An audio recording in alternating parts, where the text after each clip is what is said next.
Welcome back to Les Schwab Tire Center's Outdoor GPS, presented by Fisherman's Marine and Outdoor. Now it's time for your weekend tech tip, brought to you by Chevy Silverado.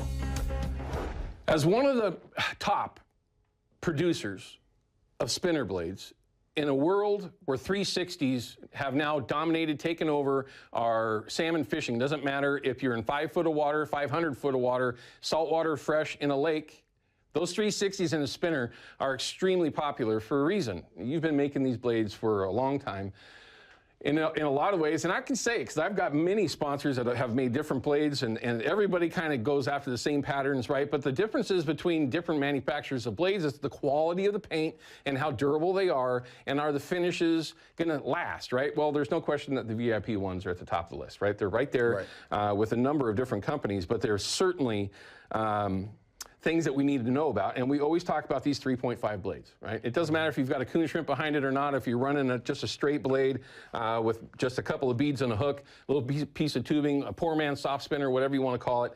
Your blades are being used right now. As a matter of fact, I know that your blade caught a 29-pounder this morning, at least one of your blades. He won't tell me what it is, of course. But you've got two different versions here, the 3.5 Cascade, the 3.0 Colorado, and you have 3.5 Colorado. These are very different. They fish very different. They sound. Now, a lot of you are going to go, what do you mean by sound? Color is all that matters. No. The sound of these blades are very different. This is my favorite, at least as of now. This is my favorite blade, the exact blade. What's that one called? That one's the GOAT. The GOAT. Well, it should be, because for me, at least the last 3 years, it's been my go-to GOAT. But it's a 3.5. It puts more pressure on my 360 flasher, right? But then you got the 3.5 Colorado and the 3.0s. When do you make the changes from one style of blade to another? And is there a reason to even make a change? Oh, absolutely. Yeah. So when you talk about our 3.5 Colorado, originally that was my anchor below Bonneville steelhead, like way 15 years back. ago when I started making blades. Right? Oak tree. Yep. That's all right. I mean, you sit there, and so what happens when that Colorado rotates around the shank of a spinner, your line, whatever it is, that blade lays down against that shank. So then the profile of it is very easily viewed from the side or underneath. But when a fish comes directly behind it, they have a tough time seeing it. Because as it's spinning on the axis, it's closer to that axis. Exactly. Okay. So you'll see a lot of Colorado fish that are, I call Colorado fish, Colorado blade fish, that are hooked are generally going to be in the corner of the mouth because they come up, they look at it beside it, and they turn on it. Okay. Right. With the Cascade, the reason we developed that Cascade is because we have, number one, shallow water fisheries, say out in our tributaries, or number two, even in that deep suspended water, sometimes we get fish that are locked into a certain depth and don't want to come out of it for whatever reason, whether it be temperature, whatever, they're having a bad day, I don't care what it is, they just don't want to come out of that depth. It can be frustrating. And you'll see those fish come up on the graph and they start chasing, and all of a sudden they lose it and they go back down. When I see that, or if I catch a fish on a Colorado to where that spinner is in the front third of the mouth, that means they're chasing and they're nabbing at it, right? It's a fish that generally doesn't want to bite anyway, but we just made them bite. Right. And so in that case, I go to our Cascade, because that Cascade with the bottom point, boom, kicks that blade up away from the shank. Now they have something to target when they're following. Okay? Interesting, yeah. Yeah, and so now when they're following, they have something to really hone in on and start biting at it. And there's no question that this is going to give a different vibration, specifically because that blade, again, off the axis of your wire, off your main line, whatever it is, it's going to be a lot taller, so they can see it as they come up from behind. And that vibration, it does. So we have, you know, our 3.5 Cascade is 100% a custom blade. You won't see another one that size, but this puts out the perfect amount of vibration without taking away from that Pro Troll, or your 360, I should say.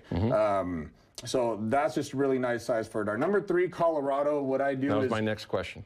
Is once we get into our fall fishery, or even the springer fishery on the Willamette, where guys are beating on the same fish over and over and over and over. Sure. You'll notice that bite in the morning go from a really aggressive bite to those fish come up and start yanking on it a couple times and then they let it go. Drive you freaking nuts. As soon as I see that, that means to me they want the color. Right. Okay, they're good with the color. I just need to tone it down a little bit. So I'll take the same color blade, I'll downsize it to a number 3, and you will definitely see a more aggressive bite turn back on for you. Are you regularly using a 3.0?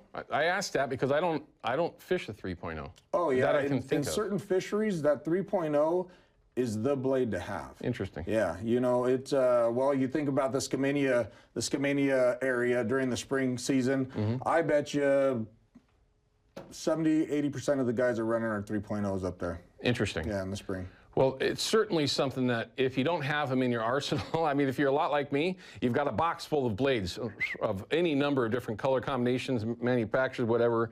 Adding a 3.0 is, now I'm going to have to do that because I don't know if I have any, to be very honest with you.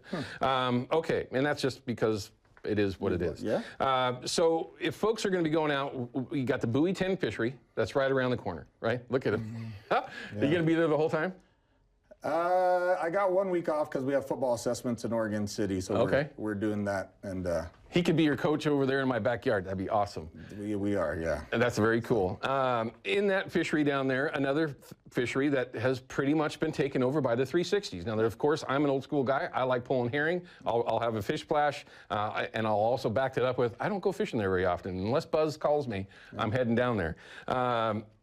In that fishery, based on what you just said as far as the 3.5 Colorado and the Cascade 3.5s, based on what you know all about that fishery, are those fish coming up behind your gear looking at it where that Cascade is going to be an advantage? Or is it another situation where having both of them to play the situation is a better way to go? You got to have both of them play the situation.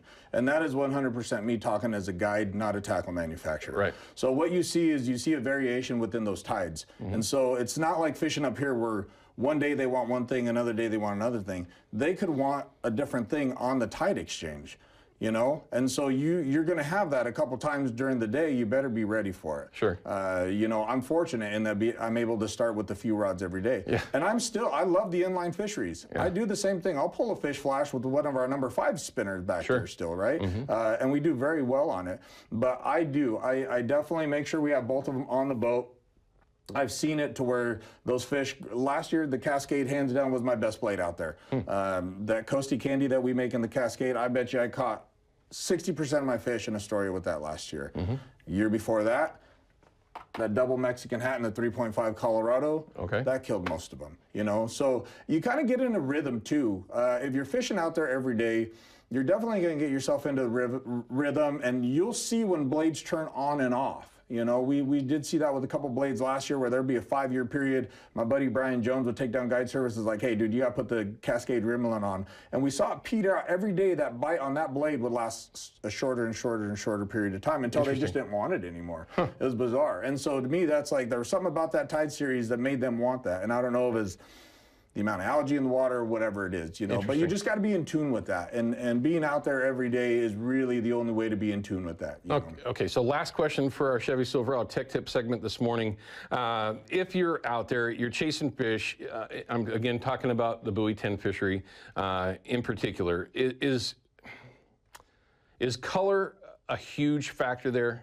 Is it something that, in the end, that's one of our number one questions.